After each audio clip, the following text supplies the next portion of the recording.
70 से 80% के बीच में बोनी हो गई है, लेकिन अभी 20% बोनी बाकी है जहां पानी नहीं गिरा।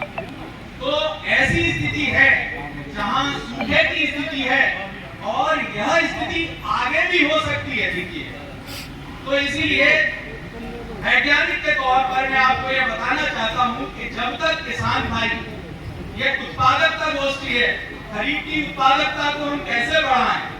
उत्पादकता को तभी बढ़ाएंगे जब पहले तो हमारा बीज अच्छा हो, बीज समय से बुआई हो गया हो, पानी समय से गिरे, समय से उसमें खरपतवार नियंत्रण की दवाई डाल दी जाए। ये सारी चीजें जो दिन प्रतिदिन की हमारी कृषि की क्रियाएं हैं वो सही चलती रहे, और वो तब चलेगी जब भगवान हमारा साथ देगा। तो हम आपको ये बताना चाहते हैं कि इस साल पानी की कमी है, ये प्रत्येक किसान जान ले। और ये हमारे समक्ष जितने भी किसान बंधु और हमारी माताएं बहनें बैठी हैं, तो आप सबको बता दीजिए कि इस बार स्थिति थोड़ी सी गंभीर है और हम ऐसी फसलों का चयन करें जैसे हम अपने घर में जब बिटिया की शादी होती है तो योजना बनाते हैं, कितने लोग आएंगे, कितना पैसा खर्च करेंगे, दहेज में कितना देना है। ठीक उसी तरह से जो किसान अपनी खेती की योजना नहीं बनाएगा, चाहे 5 एकड़ है, 3 एकड़ है, 10 एकड़ है, 50 एकड़ है, आप उसकी योजना बनाइए। योजना बना करके 1 एकड़ में, जो भैया बता रहे थे कि 1 एकड़ में कम से कम प्राकृतिक खेती करिए, गौ आधारित खेती, जिसमें आप जीवामृत, घन जीवामृत, बीजामृत और नीमास, जो भैया स्वाद की बात कर रहे थे, कि पूरी तरह से उसको प्राकृतिक रूप से और गौ आधारित, जीव आधारित खेती करनी है। कोई उसमें हम आपको बता देना चाहते हैं कि हमारा जनपद उन 30 जिलों में उत्तर प्रदेश में शामिल है जहां सबसे ज्यादा डीएपी और यूरिया का इस्तेमाल होता है। ये भारत सरकार की रिपोर्ट है। हम जानते हैं कि कुछ यहाँ से बगल के राज्य में चला जाता है, एमपी में हमारे रिश्तेदारों के चले जाता है, वो एक अलग बात है, लेकिन फिर भी हम 1 एकड़ में 2 बोरी डीएपी और 4 बोरी यूरिया तक डाल रहे हैं। ये बात सही है क्या?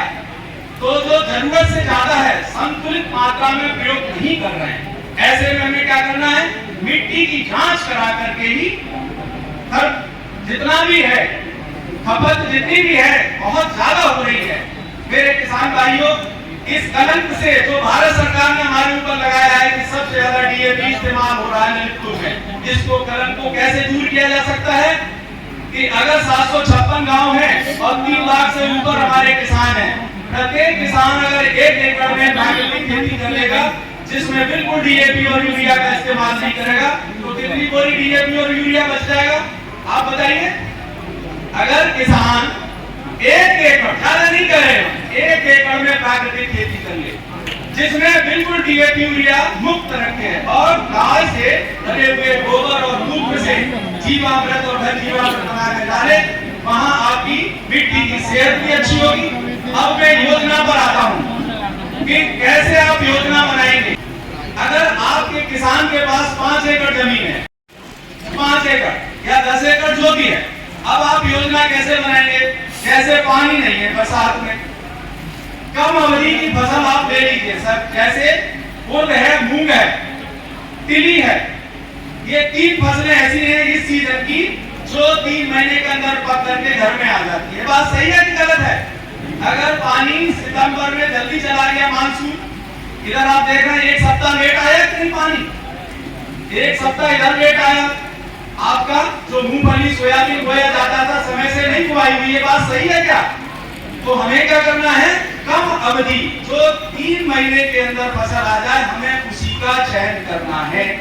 तो उर्द है, मूंग है, आपका तिल है, या कम अवधि का सोयाबीन है, जो कुछ वैरायटी ऐसी है 82 37 है या कुछ इस तरह की वैरायटी है जो 3 महीने में आ जाती है, हमें उनको इस्तेमाल करना है। बात समझ गए ना? काली मिट्टी है, अभी खजूरिया के आगे हमने पता किया है कि एक दिन सर्वाधिक एक ही दिन बारिश हुई है खजूरिया के आगे। अब ऐसी स्थिति में बुआई तो नहीं कर सकते जब नमी नहीं है, तो हमें क्या करना है? अभी जुलाई तक हम तिली की खेती कर सकते हैं, मूंग की खेती कर सकते हैं। अभी जो डाटा मिला है उसमें करीब अभी 70% उर्द की खेती में आच्छादन हुआ है, बाकी 30% खेती अभी बुआई के लिए बाकी है। तो हमें क्या करना है कि कम अवधि की फसलों का चयन करना है, और सबसे अच्छा होगा कि आप छिटकों अभी भी जितने भी किसान हैं, रबी की तो जाड़े की फसल होती है, आप सीजन से गेहूं की बुआई करते हैं, लेकिन खरीफ में कोई भी किसान चाहे लाल मिट्टी हो, तालबेट की, बार की, झकोरा की या हमारी गिरधा की काली मिट्टी हो, सब में आदमी क्या करता है, क्या करता है, आज पता ही क्या करता है, ऐसे ऐसे जाएगा बीच ऐसे और घर आ गया सब बुआई, यही हो रहा है ना।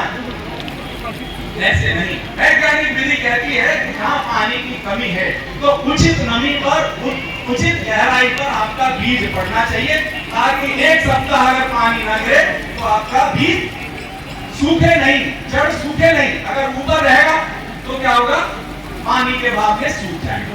तो हमें थोड़ा सा 1 एकड़ नहीं, मैं कहता हूँ आपको कि 1 एकड़ में सीड ड्रिल से बुआई करके उगा के देखिए, निश्चित रूप से आपकी या मूंगफली के कृषि विभाग में मानते हैं कि यहाँ पे कोई मूंगफली का जरूर जो है 30,000 हेक्टेयर खेती कर रहा है किसान, लेकिन किसी के पास प्लांटर नहीं। ये बात सही है क्या? सीड नहीं है, बहुत कम लोग हैं जिनके पास सीड है मूंगफली का।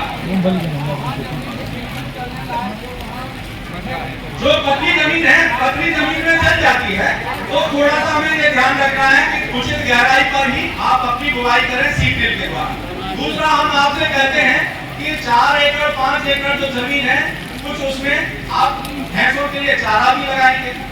कुछ ऐसा होगा कि आपका जल्दी मानसून चला जाता है, तो आप क्या करके, जैसे जितने भी मिलेट्स हैं, अभी बात की जा रही थी मिलेट्स की, जिसमें ज्वार है, बाजरा है, कोदो है, रागी है, सांवा है, ये ऐसी फसलें हैं कि आपको चारा भी देती हैं, क्योंकि जब सूखा पड़ेगा तो चारे की भी समस्या होगी, हरे चारे की होगी कि नहीं।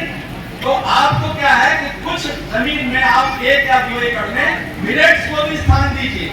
हम देख रहे हैं कि जितने भी मेरी बात हुई कृषि विभाग से, जितने भी मिनी किट्स आए हैं, मिनी किट्स का बुआई में बहुत कम इस्तेमाल हो रहा है। ये बात सही है क्या?